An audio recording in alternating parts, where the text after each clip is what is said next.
But who was the boss? He was 13, Mary. But who was the boss? This is getting weird. Who was the boss?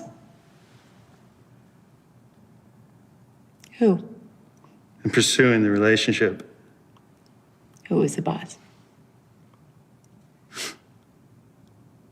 Well, I was the pursuer. Yes. If you spend a lot of time on social media, you probably came across this video that went viral.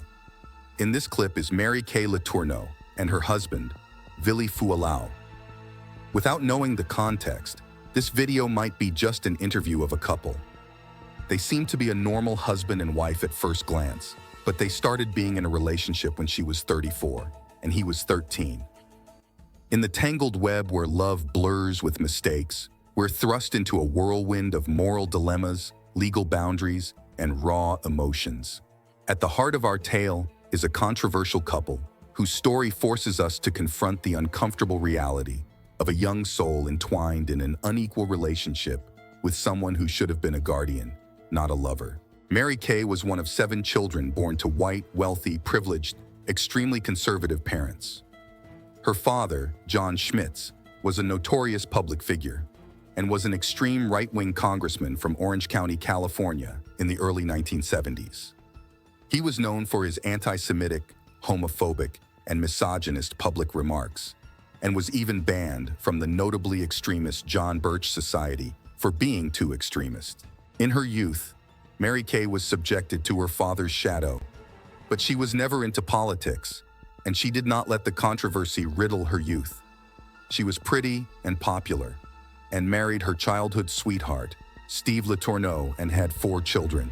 She was known to be an energetic teacher, which was kind of attributed to the fact that she had bipolar disorder. Her huge bursts of creativity and extreme recklessness gained her a reputation as an exceptionally gifted teacher and a loving mother and wife to her family. But this remarkable life took a detour when she was caught up in a highly publicized, illicit relationship with her then-student, Vili Fualau. The immersion of Vili into Mary Kay's life began when he was her second-grade student. Vili was innocent and artistic, which fascinated her. On his part, he had a mature understanding and respectability that made him different from the others. Mary Kay gave him attention, personal encouragement, and material support, with the hopes of bringing out Vili's true artistic potential. This became the beginning of the unusual relationship between teacher and student that will transform into something more than the ordinary. It was fall of 1995 when Mary Kay had Vili in her class. During this time, her marriage was already crumbling, and it got worse when she suffered a miscarriage in January 1996. She took solace in her connection with Vili and spent a lot of time with him. A few months later, in June 1996, things between Mary Kay and Vili took a dramatic twist. Ignoring the usual teacher-student boundaries, Vili bet a friend $20 that he could get involved with her. I remember she was very pretty. It was more of, showing off to a cousin of mine, like betting, because used to brag about girls and this and that when we were young. Like, oh, that girl likes me. No, she doesn't. And then it was like, oh, yeah, I'll bet you that you can't get what's her name. And so I ended up taking the bet and pursued Mary. Mary Kay promised herself nothing would happen until she was divorced. But she was not able to hold back. The normal student-teacher relationship crossed the boundaries and became an illicit affair between the two. For every answer I got right on the test, she was going to take one part of her clothing or one of her clothing off. By September 1996, it all blew up when it came out that Mary Kay was expecting Vili's baby. Speaking with Oprah Winfrey, she called Fualau the love of my life. Vili, having given her a silver ring, said post-arrest that having a child was meant to strengthen their bond. Although Mary Kay first denied any purpose behind the pregnancy, she later admitted she wasn't upset about it.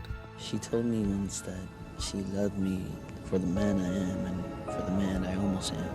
An engagement ring. Does it say anything on the inside? Yeah.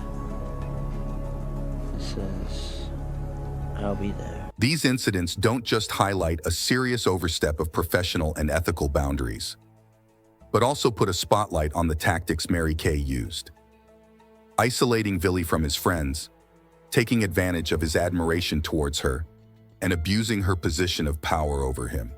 The consequences of her actions became a public and legal circus and will change both of their lives. Since Vili was way too young back then, the portrayal of their story was always from Mary Kay's perspective, and the media significantly altered public perception by spinning it into a story of forbidden love. It often bordered on romanticization, painting a narrative of forbidden love that overshadowed the grim reality of their story.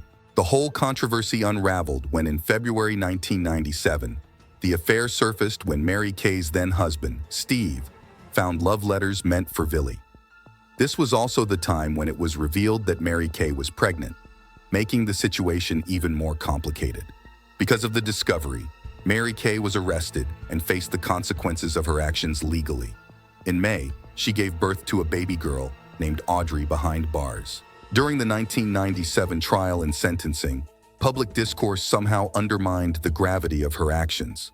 After all, she was a woman and a mother, and it made it hard to accept that such a person was capable of depravity. It did not help the fact that Vili's mother supported when she asked for leniency, which contributed to a portrayal that skewed sympathy towards the offender rather than the victim. I did something that I had no right to do, morally or legally. It was wrong, and I am sorry. Please, please help me. Help us all.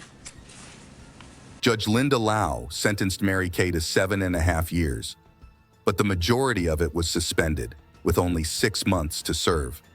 This was in the condition that Mary Kay commit to a treatment program for sex offenders, take her bipolar disorder medication, and have a strict no-contact rule with Vili.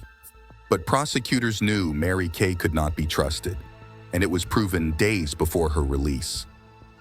It was January 2nd, 1998, when she stopped taking the medicines and rebelled against her sexual deviancy counselor. She did all this because, in her mind, she thought she was not doing anything wrong with Vili. Did you do anything wrong? I've always said, it was, should I have run from him? I did at one point say, you have to go. I did. I cried harder than, and I didn't know I was pregnant. But I did say, you have to go. Do you understand? You have to go. It was very hard. I think legally it was wrong. Well, we know legally it was wrong. Okay. We And then now know that. Emotionally, We and, now know that. Emotionally, the connection that we felt for each other. Your answer would be yes or no. I'm going to be the same as you. I would not take back anything. I'm going to say the same as you. And if I could do something different. One, I don't live a day like that. I do my best every single day. And I can look back and say, Mary, did you do your best every single day? And I'll say yes. What everyone did not know was this was just the beginning of an even bigger mess and scandal. A month later, Mary Kay violated her parole to be with Vili again when they were found in the car together. According to Vili, he and Mary Kay had sexual relations at least once while she was out on parole, and ended up becoming pregnant with their second child. Judge Lau was understandably angry and ordered Mary Kay to finish her sentence. Months later, she gave birth to her second daughter with Vili, named Georgia. At that very moment, I decided that I will go to prison so that I can pick up the phone and say, I love you to my children. There was no deterrent for me not to see Vili Fualau. He was the father of my newborn. We loved each other, and the worst that could happen was that I would go to prison, which I was going to anyway. In August 2004, Mary Kay Letourneau was released from prison, marking a controversial phase in her story. By May 2005, after having the court-ordered no-contact order lifted, Mary Kay and Billy, who was already 21 years old during this time, were finally married. After getting married, they stayed away from the public eye, except for a few notable appearances and events. During this time, Mary Kay reconnected with her other children from her first husband, which made the family dynamics interesting since Mary Kay's oldest son is only younger than Billy by a year. A disturbing aspect of the public and media response to their story is the role of gender. Despite their efforts, the past continued to linger. Interviews and public appearances served as reminders of the complex emotions and consequences of their relationship. If one of your daughters came to you and said, "I'm sleeping with my teacher," what would you say? What? What? Yeah, okay. I think it would be the same reaction that any parent would have, you know, if their child came up and said, you know, I'm in love with my teacher.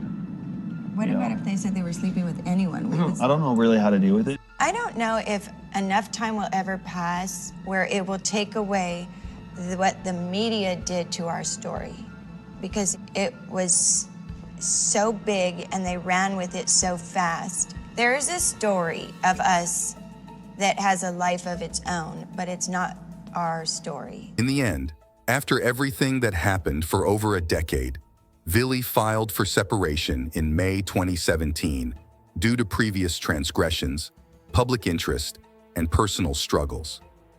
Their relationship started improperly, so it was hard to move past the problems it caused in their life together. Mary Kay died from cancer in July 2020 at age 58. It is said that Billy might have had a change of heart during their divorce, since he was her caregiver during her most difficult times. Her death marked the final chapter in a long story involving legal issues, intense media coverage, and her family dealing with her choices. The story of Mary Kay Letourneau and Billy Fualau serves as a stark reminder of the destructive nature of their illicit relationship and its impact not just on the victims, but on societal and legal norms. Their case questions and shatters the misconception that manipulation and sexual abuse lie in the male domain, and brings to light the reality that women can be abusers as well. This case ultimately contributed to the critical reevaluation of how the legal system, the media, and the public handle cases of sexual abuse committed by women. This case will remain a reminder that we all must notice the signs, and we need to take action to protect personal freedom and consent. The story of Mary Kay Letourneau and Billy Fualau makes us stop and think deeply about consent, power dynamics, and how society views abuse differently when it comes to gender. What do you think about this complicated case? Drop your thoughts and insights in the comments below, and let's have a meaningful talk about these controversial issues. Don't forget to follow our channel for more of the most interesting true crime cases out there. Thanks for watching.